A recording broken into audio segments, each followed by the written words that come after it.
Tai Felton is the best receiver in the Big Ten.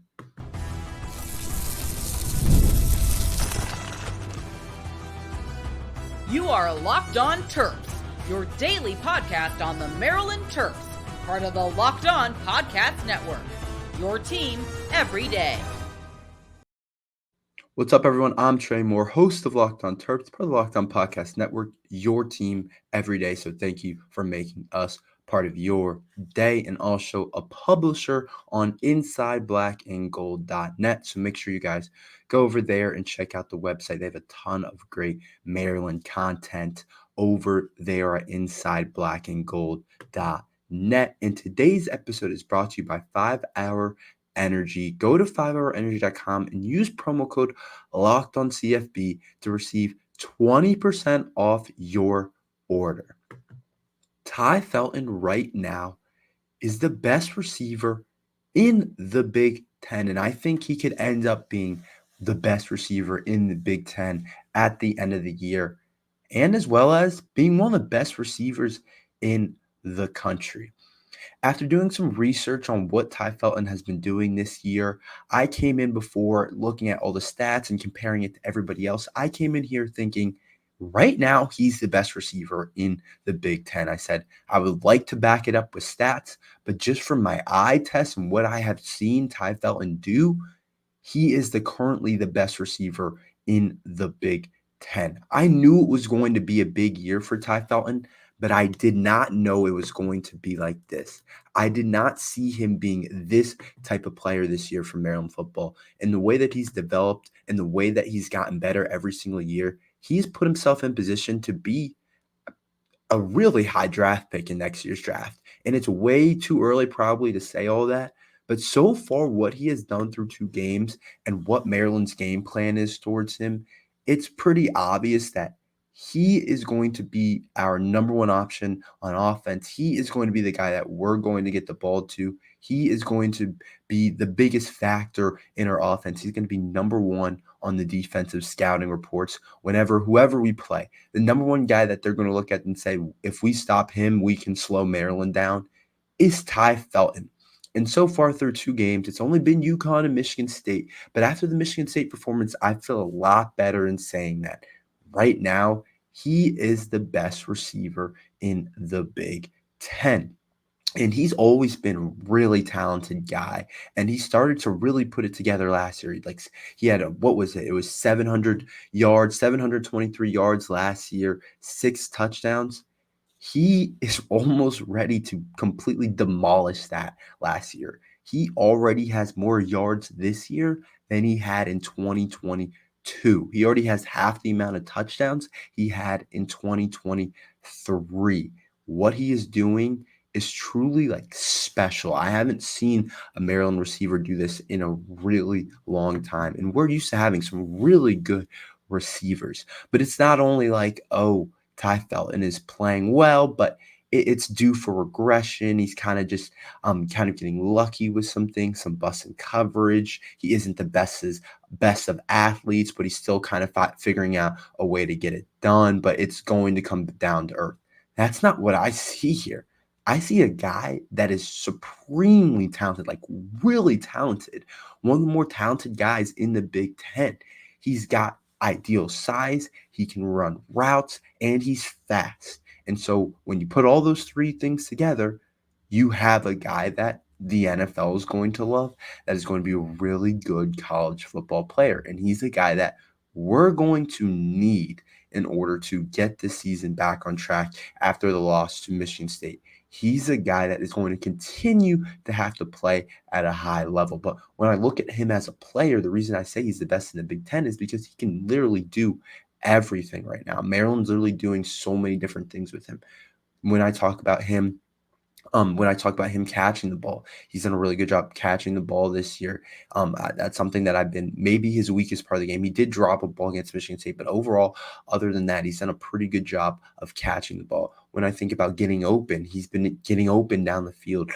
He's been able to run a lot of routes. He's a separator. It's really hard to guard him. And then when I talk about a guy that can get downfield, that has speed, they say he's the fastest on the team, maybe outside of a guy like Nolan Ray. So he's the most explosive receiver threat in our room, and he's the most explosive player probably in our room, and teams are having trouble guarding him, and that's with Billy Edwards overthrowing him the other day. He could have had more yards than what he ended up having, and he's a guy that can get downfield and has elite type of speed in terms of college football speed. And then he's also a guy that can get some yards after catch.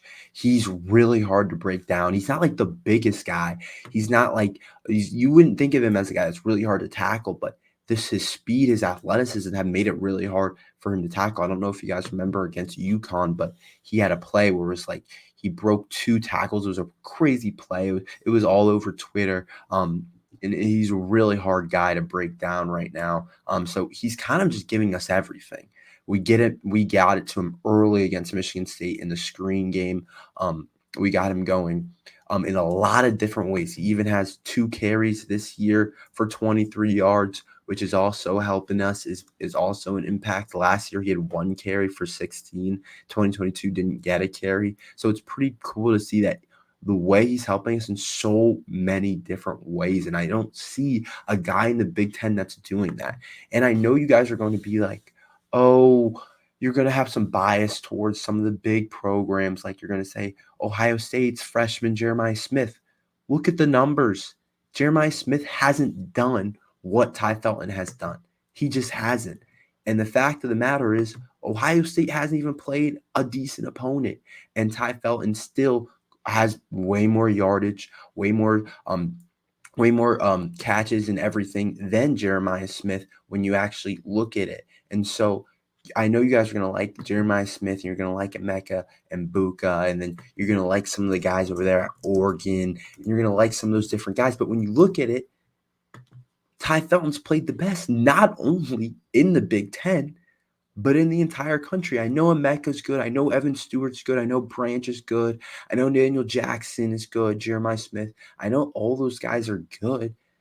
But look at the numbers this year, not just for the Big Ten, for the entire country. Tai Felton is number 1. He's number 1 in receiving stats this year. In combined receiving stats, Tai Felton in yards, Tai Felton is 1. He has 330 yards through 2 games. Are you kidding me? 330 yards through 2 games for Tai Felton? That's not some normal thing. That's a lot of yardage in a game. So he's averaging about what is that? What would that be? 165 yardage per game. That's a pretty cool number for Tai to average 165 yards per game currently. Like that's pretty big time. He's also averaging 18 yards per catch. So it's not like he's just getting a bunch of check downs and just kind of getting it there. He's also has 18 receptions, which is up there for, I think that would be number 2 in the country in terms of receptions, behind one guy who has 19 receptions but doesn't have nowhere near the yardage. And so when you look at the actual stats, he's by far the best receiver in the Big Ten. He also has 3 touchdowns right now, which is pretty high up in the country right now. The most is it looks like the most right now is 4, but he's next in line with 3. So what he is doing right now is like not just best in the Big Ten, it's best in the country. Now, the reason I didn't say he's the best in the country is because I felt, okay, let me slow down. I don't think he's quite there, but right now he's the best receiver in the Big Ten. And guys aren't going to like that, but look at the yardage. Now compare it to the Big Ten receivers. Tai Felton, number 1, of course. Jeremiah Smith is number 2 with 11 receptions and 211 yards this year and 3 touchdowns compared to Tai Felton's 18 receptions for 330 yards and the same amount of touchdowns. And then Nick Marsh, we just got torched by, is number 3 with 9 receptions and 205 yards. Number 4, Tyler Warren, the tight end. He's not even a receiver. So do you consider him a receiver? He's a really good player, but he has 11 for 176. Next, Omar Cooper from Indiana. He has 7 for 176. Next is a guy from Washington, Gillis Jackson, 16 receptions for 164. Loveland's on there next. Emeka Mbuka is on there. Some good players are on there, but nobody has the amount of yardage or close to what Tai Felton has. So I think it's pretty fair to say right now, Tai Felton's the best receiver in the Big Ten, and I think he can keep it up. And what he's doing is truly amazing for the Maryland Terrapins. And he's going to play on Sundays, and he's put himself in position to play on Sunday for the Terps.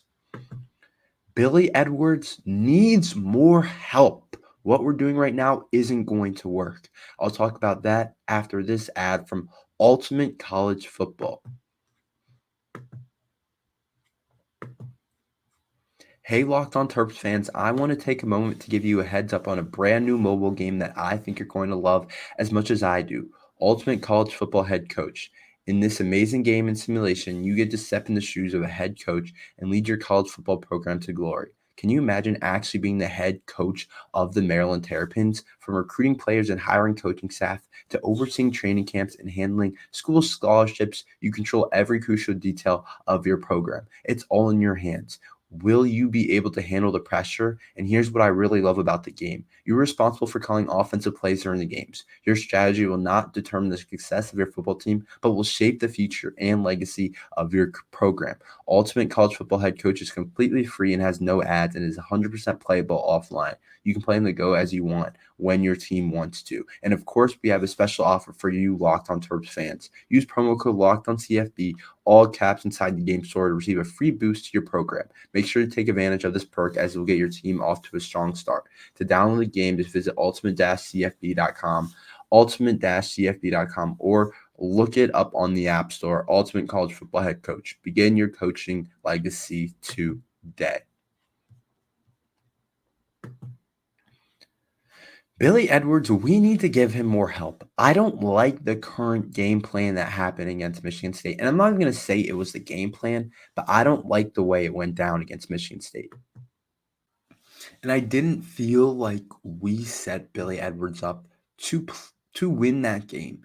Even though we were in very many positions to win that game, I felt like this isn't the way to go about it. This isn't the game plan I want. And I don't know if we're going to be able to beat some of the teams we want to beat this year, whether it's just some normal opponents like a Rutgers or a normal Big Ten opponent like an Iowa that we're going to play, or if we want to pull off an upset against a USC team that's looked good, or an Oregon team that has struggled but still is probably going to figure it out. If we want to do any of those things against Penn State, if we want to stay in the game, I don't think what we're doing currently is going to be a real way to go about it and a real way to win games. The way I saw it against Michigan State was it felt like the Talia days, and that's not what Billy Edwards is. It felt like Billy Edwards was going to have to win us that game, and that's not what I want. We couldn't run the ball whatsoever, not at all. And my thing is, if we can't run the football, it's going to be really hard for us to be successful. And I think when I look at it, we put a lot on Billy's shoulder. And did he kind of live up to it? And was he able to kind of still get past it and still give us a chance to win? Yes. And props to Billy Edwards for doing that against Michigan State. But throwing the ball 34 times a game with Billy Edwards, it's probably not what I want to do. And even though, like I said, he played well and had 253 yards with 2 touchdowns, and the 1 interception was like kind of questionable. Was it his fault or Tai Felton's fault? Like, I think that when you look at it, you say, okay, yeah, he's playing well and consistent, but I don't know if this is going to be able to continue to happen. I don't know if this is going to be continue to be replicated or if it's just going to be a consistent thing that happens for the Terps. And so when I look at it, I think there's no way next Saturday when we play over our next couple of games, we can run the ball as poorly as we did. We have a solid Virginia team coming up, which is a very interesting game. But I think when I look at it and say, I do not want to see us run the ball as poorly as we did. Roman Hemby couldn't run the ball, 2.9 average, 12 carries for 35. Nolan Ray, 8 carries for 20 yards. Colby McDonald played decent with 3 carries for 15, averaging 5. My thing is there's a couple ways I want to talk about this. They have to get going running the football more. I don't want to see it all on Billy Edwards' shoulders, and I felt like on Saturday against Michigan State, a lot of it was on his shoulders. And he had to make a bunch of passes to guys like Tai Felton, of course, to Dylan Wade, to Caden Prather, to Octavian Smith had a reception. He had to do all that, and I don't want to see him have to do that. I want to see him be able to run the football, and I think that that's how we're going to be successful this year. I don't think it's throwing the ball 40 times a game. That's not what I want to do, because against Michigan State, that proved not to be successful, because the fact that we were able to turn them over 3 times and we still couldn't win that game, that doesn't look great. And I'm not saying it's Billy Edwards' fault. I'm just saying we got to be able to control the clock a little bit. We got to be able to run the football more. We have explosive guys back there. And I know our offensive line is definitely questionable in terms of those different things,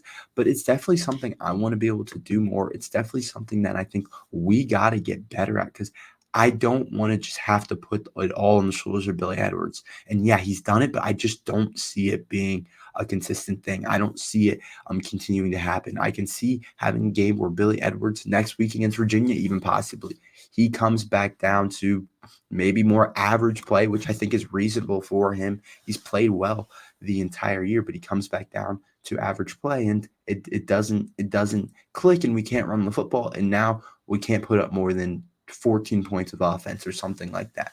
And I think another point of this is we got to get him going more in the quarterback rushing game. I think we got to run Billy Edwards more. I think that's one thing that we have to do. I think that's his strongest suit. We got to run him more. I think last week we ran him some, but I think we could just do it more. I think if the thing is, like, that's what's supposed to get your running backs going, is the fact that Billy Edwards is a threat in the run game. And right now he's not being as much of a threat as I want him to. I'm talking about we got to run more read options, those different things, make it harder on the defense to just collapse on our running backs. That's one of the benefits of having Billy Edwards as a starter, I said, is that what he can do as rusher is going to open up Nolan Ray. It's going to open up Roman Hemby, and I think that can get your rushing game going some. Have we ran him a little bit? Yeah, but I just want more. I want more read options. I want more QB power. I want more. I just want more option plays. I want more different quarterback run, quarterback draws, those different things. I want more of that. And against Virginia, I want to see that. And that will take off some of the pressure of him having to throw it to Tai Felton 11 times a game. And so even though I love Tai Felton, throwing to Tai Felton 11 times a game and Tai Felton getting 11 receptions is going to continue to get harder and harder, because teams are going to take him out the game plan. They're going to double him. They're going to force Billy to get it to other guys on this team. And so I think that you look at it and you say, okay, we got to get Billy Edwards going in the quarterback run game, and we got to get those running backs going somehow, because that is going to be the key to us taking the next step. Because right now, our offense was kind of one-dimensional against Michigan State. Not much of a running game, not much going on besides Billy Edwards to Tai Felton. Like that was most of the offense when you look at it. Tai Felton, what? He had 150 yards. Yeah, 152 yards and a touchdown against Michigan State. That accounted for almost half of our offense, which isn't awesome for one player. Where we had 339 total, and Tai Felton accounts for 150 of those. So I think you gotta be able to spread it around a little bit more. Who were my MVPs on Saturday? Who did I think played well? Let's end on a positive note today. I'll talk about that after this ad from 5 Hour Energy. 5 Hour Energy fixes tired fast. Whether you have a long list to do for work or you have a list of DIY projects to tackle at home, take a 5 Hour Energy shot so you can check off everything off your list. If you are like me, you always have a large list of projects for the home when you get your supplies for the projects. Do not forget the most essential supplies, which is a 5 Hour Energy shot. 5 Hour Energy shots gives you the feeling of alertness and energy you need to get in the zone. With zero sugar and convenient portable size, it's a perfect pick-me-up for getting stuff done. The 5 Hour Energy website has flavors galore like watermelon, tropical burst, grape, berry, and more. There's more flavor for everyone, so try them all. On the site, you can have the option to build your own 12-pack or 24-pack. You choose the flavor, and it's delivered right to your door. If you go to 5hourenergy.com, that's the number 5hourenergy.com, and get some 5-Hour Energy product today, you can use promo code LOCKEDONCFB to receive 20% off your order. This offer is only valid until September 30th and on one order and cannot be used with other promotions. The code is not good on subscription orders, so go to 5hourenergy.com today. My MVPs on Saturday, I do want to give them out because I like to do this every single week. We'll go an overall MVP, we'll go an offensive MVP, and a defensive MVP. I'll start with my offensive MVP. To me, it was Dillon Wade.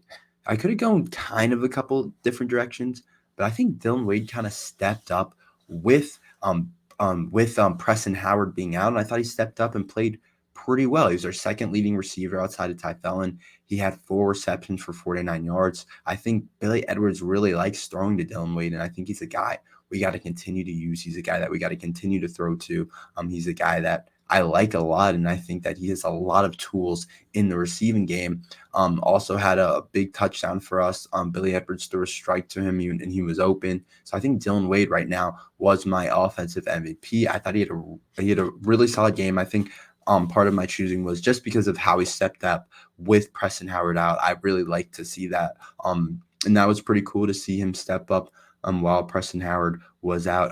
That doesn't always happen. Sometimes the moment can be too big and guys aren't ready, but he's clearly been ready, and he's been a lot of the talk of the offseason, and I think for good reason. And I think he's a guy that's got to play a lot of snaps for us, even when Preston comes back. I think he has too good of a rapport with Billy Edwards. I think he's too good of a receiving threat, and I think he's a guy that just has to play a ton for us because we need guys to get open outside of Tai Felton, and I think that's what Dillon Wade can do from the tight end position, is give us a lot of help from the tight end spot. So I do really like him, and I think he's a really good player overall. So I do want to say that I think Dillon Wade is my offensive MVP for the Maryland Terrapins.